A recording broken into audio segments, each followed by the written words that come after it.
সবাই বসতে পারবে না। তিনি যেভাবে আছেন দাঁড়ায় থাকেন, আমরা বেশ সময় কথা বলবো না, কারণ এটি একটি রাজপথ, মানুষকে কষ্ট আমরা বাড়াতে চাই না। আল্লাহ শুকরিয়া আদায় করি, আলহামদুলিল্লাহ।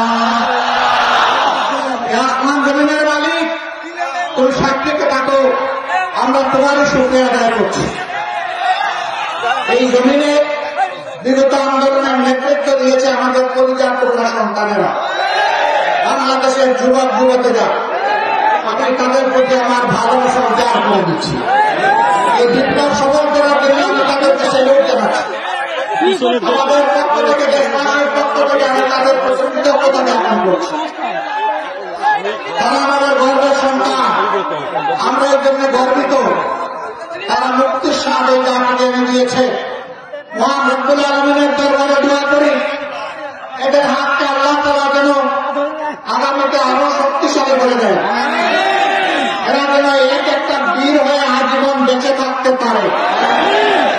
আর যে ভাইদেরকে, সন্তানদেরকে আমরা হারিয়েছি 2006 সালের 28 অক্টোবর থেকে শুরু করে 2024 সালের 5 আগস্ট পর্যন্ত যারা ইমান নিয়ে দুনিয়া থেকে বিদায় নিয়েছে, অন্যায় সত্যের বিরুদ্ধে, বেশিরভাগের বিরুদ্ধে লড়াই করতে গিয়ে আল্লাহ তাআলা তাদের সকলকে শহীদ হিসেবে কবুল করুন।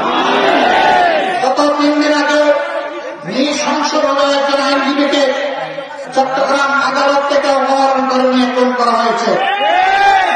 আমরা বুঝতে পারছি পরাজিত শক্তি বিভিন্নভাবে জনগণকে উস্কানি দিচ্ছে দেশকে অশান্ত করার জন্য। আমরা তাদেরকে জানিয়ে দিতে চাই, আমরা কোন অবস্থায় তোমাদের পূর্ণত্ব বাস্তবায়ন হতে দেবেন না। জনগণকে উস্কানি দাও, তোমাদের কোন উস্কানিতে কাজ হবে না ইনশাআল্লাহ। এদেশের জনগণ এই দেশকে ভালোবাসে, দেশের মানুষকে ভালোবাসে, তার প্রমাণ দিয়েছে 5 তারিখের পর থেকে এখন পর্যন্ত। নেতা বলেছেন তাদের স্বৈর শাসনের পতন হলে 2 থেকে 5 লক্ষ মুক্তাকে তাদের খুন হবে। আমি জিজ্ঞাসা করতে চাই, বাংলাদেশে আওয়ামী লীগের 5 লক্ষ মুক্তি 5 এবং 6 আগস্ট খুন হয়েছে? তারা দায়িত্বজ্ঞানী হতে পারে, তারা অপরাধী হতে পারে, তারা তাদের দলীয় লোকদেরকে সন্ত্রাসী এবং গুন্ডা বানাতে পারেন, কিন্তু বাংলাদেশের জনগণ দায়িত্বজ্ঞানহীন নয়। দেশের জনগণ প্রমাণ দিয়েছে, এদেশের জনগণ দেশকে ভালোবাসে, মানুষকে ভালোবাসে। হ্যাঁ, যারা সুনির্দিষ্ট অপরাধ করেছেন, মানুষ খুন করেছেন, গুম করেছেন, মানুষকে পঙ্গ করেছেন, দেশের টাকা চুরি করে লুণ্ঠন করেছেন, তাদের সকলের অবশ্যই বাংলার জমিনে বিচার হবে ইনশাআল্লাহ। কারণ ওদের যদি বিচার না হয় তাহলে বিচারহীনতার সংস্কৃতি প্রতিষ্ঠিত হবে, আজকের চোর আগামী দিনে ডাকাতের পরিণত হবে। আমরা রাষ্ট্রের সম্পদ, জনগণের সম্পদ, কেউ আর ডাকাতি করুক তা দেখতে চাই না। এই জন্য এই বিপ্লবের অভ্যুত্থানের সাথে সাথে আমরা আমাদের দলীয় সহকর্মী সহ দেশবাসীকে অনুরোধ জানিয়েছিলাম, শান্ত থাকুন, ধৈর্য ধরুন, দেশ গড়ায় অংশগ্রহণ করুন। আলহামদুলিল্লাহ, জনগণ শান্ত থেকেছে, ধৈর্য ধরেছে। আমরা আমাদের দলীয় সহকর্মীদেরকে কঠিনভাবে নির্দেশ দিয়েছিলাম, কোথাও মানুষের জীবনের উপর, ইজ্জতের উপর, সম্পদের উপর আমাদের হাত যেন সেই দিকে না করো। আলহামদুলিল্লাহ, আল্লাহ শুকরিয়া, বাংলাদেশের 56,000 বর্গমাইলের কোথাও 1 ইঞ্চি জমি থেকে আমাদের কাছে কোনো অভিযোগ নেই আমাদের প্রিয় সংগঠন কোথাও চাঁদাবাজি, দখলদারিতে লিপ্ত হয়েছে। আমাদের কৃতিত্ব নয়, যে মওলা আমাদেরকে সুযোগ দিয়েছেন, এটা একান্ত তারই কৃতিত্ব। আরেকবার আল্লাহ তাআলার শুকরিয়া আদায় করি। আমরা দেশকে ভালোবাসি, আমরা দেশকে ভালোবাসি, ভালোবাসার প্রমাণ আরো দিতে হবে। আগামীতে আরো অনেক ষড়যন্ত্র হবে, উস্কানি হবে। সকল ষড়যন্ত্র এবং উস্কানির মুখে চরম ধৈর্য ধারণ করতে হবে।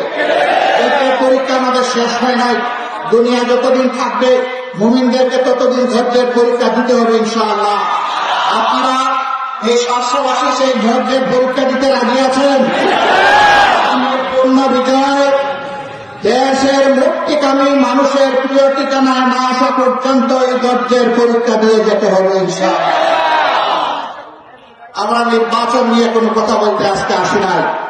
নির্বাচনের সময় আসলে আল্লাহ তৌফিক দিলে আপনাদের সামনে আবার আসার চেষ্টা করবো ইনশাআল্লাহ।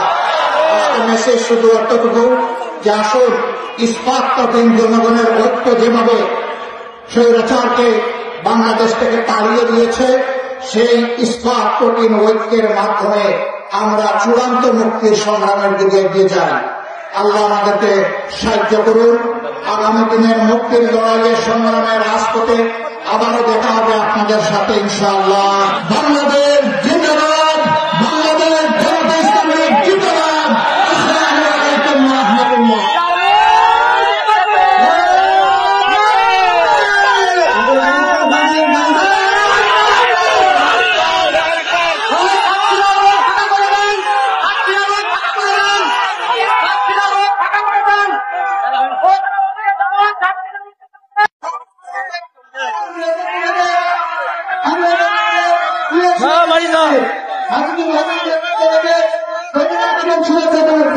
ছাত্র